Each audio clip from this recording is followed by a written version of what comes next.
me ayudan a vos le vas pasando, ¿no? Ahí está.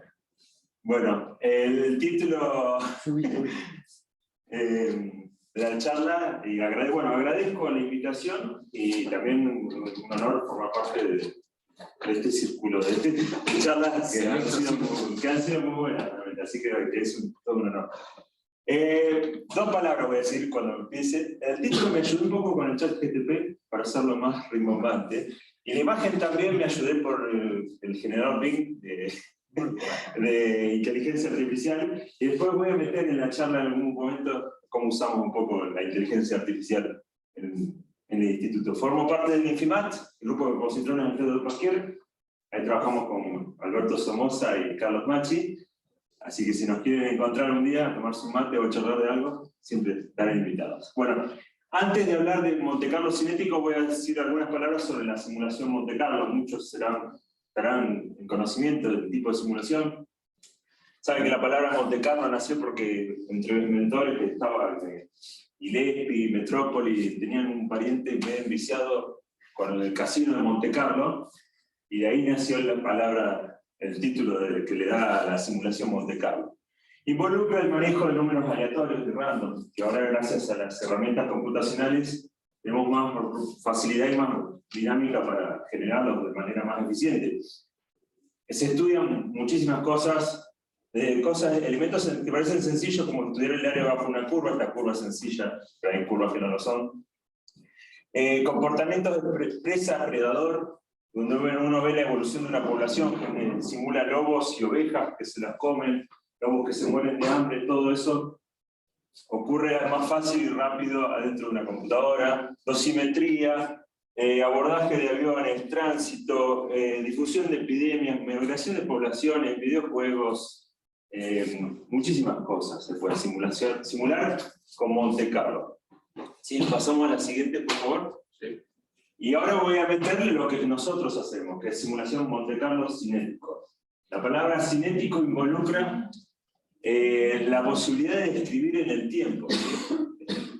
Por el algoritmo de Monte Carlo cinético permite asociar los eventos de Monte Carlo a pasos de tiempo real y físico. ¿Sí? Esa es la diferencia de Monte Carlo cinético respecto de la simulación Monte Carlo convencional.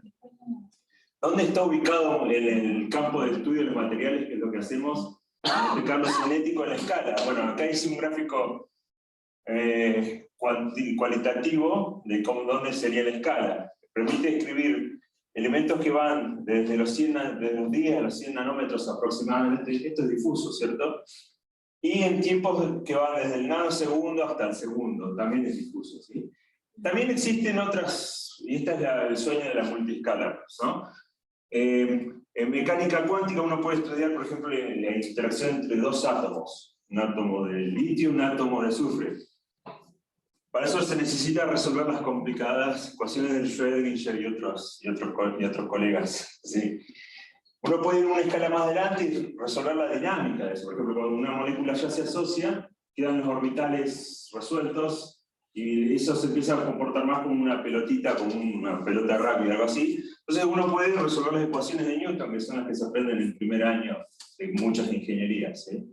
Y estudiar cómo evoluciona la molécula, o el sistema de moléculas. Acá no puede hacer reacciones químicas.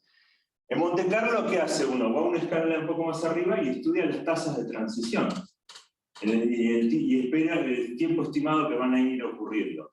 Entonces, puede subir en la escala, puede estudiar espacios más grandes. Todas estas imágenes son de fantasía, también generadas por inteligencia artificial, salvo esta, que es la que hacemos nosotros, la hicimos nosotros en el grupo, ¿sí? Después uno va a escalas más grandes como la continua, o sea, por ejemplo, y uno puede, que el sueño del simulador sería, desde, yo dije litio y azufre, estudio cómo se agrupan, cómo reaccionan, cómo se difunden en la batería, y finalmente puedo decir cuánto va a andar el autito eléctrico, y a qué velocidad y por cuánto tiempo. Que ese sería el sueño de un simulador, ¿sí? Un equipo de simuladores, diría. Y después, además, que funcione con la realidad, y eso ya sería el gol final. Pasamos a la siguiente. Bueno, y ahora voy a dar 2 o 3 ejemplos simplemente de cosas que hemos hecho. aplicaciones que le hemos dado al Monte Carlo cinético, ¿sí? En particular hemos estudiado el ánodo y el cátodo también de baterías de celdas de combustible hidrógeno. Ustedes saben que el hidrógeno, cuando cede un electrón, queda ionizado y es lo que se transmite en la celda de combustible, ¿sí? No voy a entrar en detalles, pero esto es muy parecido a lo que ocurre también en los celulares. Bueno, no tengo celular, pero ocurre en la batería de los celulares, donde el litio está ionizado, cargado positivo, y nos transmite un electrón en el otro sentido, y nos hace funcionar las cosas de la vida cotidiana. También el objetivo principal es que los autos empiecen a ser eléctricos para reducir la contaminación. Entonces hemos estudiado cómo llegan los protones de hidrógeno a la superficie, la oxidación de esos protones, cómo se van transformando en distintas especies que involucran oxígeno 2, H2O, si no soy químico, OH y también peróxido, que es el que degrada las membranas y termina destruyendo la vida útil de las baterías y las celdas de combustible. Lo mismo pasa, es muy análogo, no traje ejemplos, pero también hemos estudiado el caso de las baterías de litio. Pasamos a otro ejemplo de aplicación, cosa que hemos hecho, que hemos estudiado el de la deposición de elementos de germanio y galio. ¿Ahí sonó el ring? No, todavía. 30 segundos. Quiero dejar tiempo para las preguntas. Germanio y galio en una superficie, que esto se utiliza como semiconductor para, por ejemplo, tiene aplicaciones en las luces LED y también en los amplificadores de señal de los satélites. Y bueno, hemos estudiado cómo es la deposición, los procesos de clusterización en la superficie, etc. Bueno, 30 segundos, avanzamos en el siguiente, ya vamos finalizando. Y por último, esto es lo que más estamos enfocados, que es el estudio de la clusterización de los solutos en las aleaciones de base aluminio-cobre, ¿sí?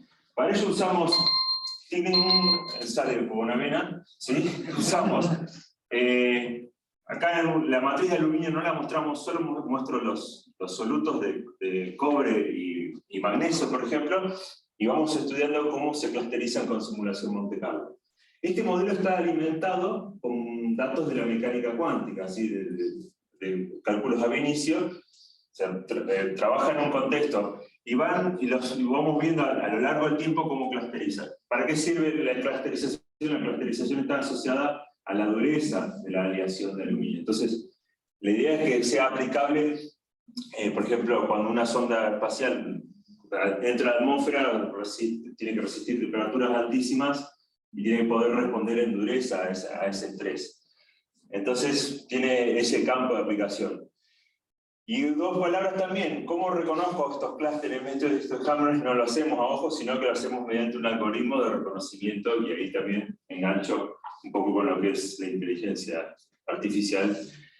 Bueno, agradezco por la atención, me quedo con esto, porque está esta frase de Einstein, dice, Dios no juega a los dados, que en Monte Carlo creemos que no es así, entonces paso a la siguiente, y ya termina. ¿Sí? Dios para siempre se está riendo de las leyes de la física, creo yo. Así que eso es lo que lo hace divertido.